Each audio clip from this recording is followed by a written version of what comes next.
Somaliland soddon sannadood bay soo qaato soddonkooga sannadood way soo dhamaysteen darka maanta la rabo in la ballaariyo oo la xidho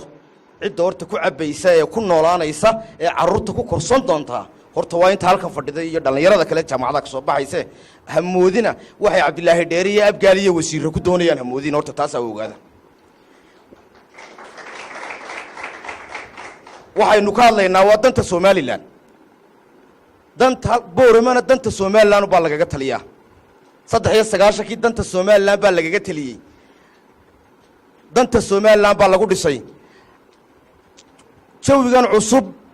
iyo visionkan cusub iyo aragtidan cusub ee caawa bilaabantayna danta Somaliland baa lagaga talinayaa qof kasta meeshuu joogo taa ku ogaado waxa weeye qaabka maanta la rabo in la isku xukumo Soomaalidu xogagaal bay u tahay tala qabiilaysan oo qoysaysan oo kooxaysan Soomaalidu midhaheega iyo wax soo saarkeega horay u aragto waa tii dawladii Soomaaliyeed dumisay xogagaal bayna u yihiin nimanka maanta dalka joogo dhamaantood meel kasta joogaan war wixii shalay Soomaali ka socon waayay maanta Somaliland ma ka soconaya war ma waxa soconaya lima taquluuna ma la tafcaluun bi ilaahi war ma waxaad oranaysaan iyo waxaad sameeynaysaa way kala duwan إلهي بيدي أتأمرون الناس بالبر وتنسون أنفسهم وأنتم تطلون الكتاب فلا تعقلون هذا والبرق باكشكية وحي Soomaali kala irdhay haday maanta Soomaaliland dhexdeeda taalo halkeed adu qof ma tahay maana damiir lahayn maana garanayn halkaad shalay ku jabtay maana qof mu'min ahayn haddii shalay Maxamed Siyaad iyo dawladdu hogaaminayay qoys lagu xeeray mashaariicdo la qabiileeyay awoodii qaranko cid kali wada qaadatay ee u burburtay tani mayna u burburayna u dhimeynay haddaan la hagaajin ragga qaar baa meelaha yiraahdaa saaxiibnay Somaliland waa muqaddas waa been wax muqaddasa kitaabka Ilaahay un baa jira Somaliland waxay ku dhisan tahay doonista iyo rabitaanka dadka reer Somaliland bay ku dhisan tahay haddii qayb kamida la waayo Somaliland waa la waayay horta taa la ogaado dantaanu ka hadlaynaa halka kaga hadlaynaa ma ta reerkayga iyo ta gobolkayga ta qabiilkayga ma taanu kaga hadlaynaa waa ta Hargeysa la isku haysto waa ta Burco la isku haysto waa ta Ceerigaabo la isku haysto dhiig ku daadanaya way waa qadiyadii ummaddu wada lahayd oo koox gaar ah ku tagrifanaysa way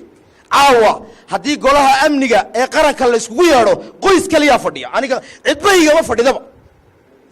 in la idinayo iyo in la igalayo maxaa war ugu haya haddii la caawa hay'adaha wax soo saarka iyo maaliyadda la soo fadhiisiyo aniga cidbayga ma fadhidee cashuurta aan bixiyo sida loo xisaabinayo sida loo qaybinayo maba ogiye maxaa ku qanaa waliba waxaan ogahay sida loo qaybiyo war ma waxa aragtay gobol dhan oo miisaaniyad 300 milyan 20,000 iyo 150,000 iyo lagaga soo celiyo ma saasaan aqbalnaa waa ma nololba inagoo kaliya ma qabnay dad kala qaba kuwaana waynu gurmanaynaa waxa la yiri qof waxa la yiri walaalka u gargaar markuu saxsan yahay markuu gardarayna u gargaar baa la yiri rasuulku kaleey salaam waxa lagu yiri saan ugu gargaarna markuu gardarayay waar waxa la yiri gacanta ka qabo walaalka markuu gardarayo dulmiga joojidhe de gacantaynu qabanaa Soomaa walaalayaal qodob kala ku daraya maanta kuraasida dalka uu lama kala qaadanin waxa la kala qaatay mashaariicdii dalka iyo lacagtii dalka soo baxda ayaa cid gaar maxaa la yiraahdaa loogu raray loogu dhisay loogu qalay xoolaha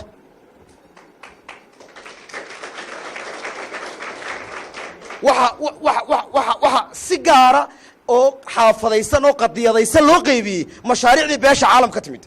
wallaahi oo billaahi oo tullaahi baan ku yiri haddaad ogtihiin oo wax yar ka ogtiin mayda fadhideen Boorami halka joogtaan war ma waxa dhacay sagar halkay ka dhacday in ma adeerayaan ma dalka oo dhan bay ka dhacday soo masiibo rabaaniya mayn wixii sagar ay gaaladu ku bixisay ee halkan lagaga dhawaaqay rays ee dawladda Soomaaliya milyankay soo bixisay miyaad aragteen meel ay marayaan si qabiilaysan baa loo qaybiyay waxa laga qaybiyay degmooyin aan dhibaatadaas ka dhicin ilaahay oo ku ridin baynu leeyahay horta dhibaatada war ninka dhibaato dhacday u quuri waayay wixii loo soo qaybiyay dadka ee ku dhacday ma kuwa caafimaad qabo ku siinaya war mid baan ku soo gabagabaynayaa waxa weeyaan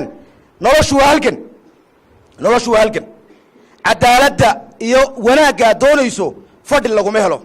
mana dhici karayso in shaqaale la soo qorsheeyo fiican maaliyad la soo qorsheeyo fiican xilal la soo qorsheeyo fiican nolol fiican inta kaado lagu soo xidho ee baabuur fiican la soo saaro la keeni maayo boorame la keeni maayo saylac la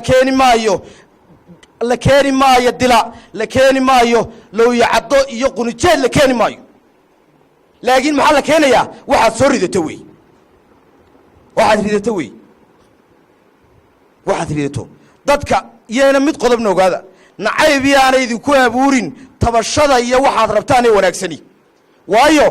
dadkan waxaan haystay reer isaaqay gada bursigu yidhahdaan waar isaaqa laftiisa qaar wax wanaagsan rabaa ku jira kuwa wax fiican rabaa ku jira cadaalad doonaya waa la muquuniyo hiil bay waayeene kuwa aynu iskaashano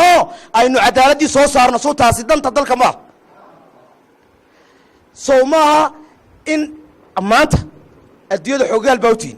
dowladdii tigreega weynada halka fadhiday ee iyadu qaadatay kuraasidii ee maxkamaddii qaadatay ee lacagtii qaadatay ee telecommunicationkii iyadu xukuntay ee maxaa la idhahdaa bariiskii iyo tamaandhadii dalka laga beeray iyadu qaadatay qori laguma ridin xabad laguma ridin jabhad laguma ridin maxaa lagu riday waar cod shacab baa lagu rido dad baa bannaanka u soo baxoo yidhi sidaasi nama anfacdo way dhacday cumar xasan albashiir oo taangii ugu adkaa isku wareejiyey baa la riday ragga nabadgelyada laguma ilaaliyo xoog nabadgelyada 30 sannadood jirtay waa kan cabdillaahi raggii ka shaqeynayay way joogeene arrin baa lagu dhiso nabadgelyada waxa lagu dhisaa cadaalad baa lagu ilaaliyaa waxa lagu ilaaliyaa wax wada lahaasho waxa lagu ilaaliyaa in waxa ummadda ka dhaxeeya loo ilaaliya nabadgelyada lagu ilaaliyaa laakiin qori laguma ilaalin karo waxa ku soo gabagabaynayaa waar movement kan bilaamay waa mid ka duwan kii awalkii hore jiray kii hore wuxuu ahaa odayaal shir jaraa'id qabta oo hudheel fadhiista oo la yidhaahdo may hadleen iska calaacalaan oo masaakiina iska calaacalaan waxa weeyaan waa la isku soo gaadhay waxa weeyaan wanaaggii dalkan baa la doonayaa haddii ay cid gaari yeelatana cinjirka labada dhinac lahayo dee soo uma sii daynown aad iyo aad baad u mahadsantihiin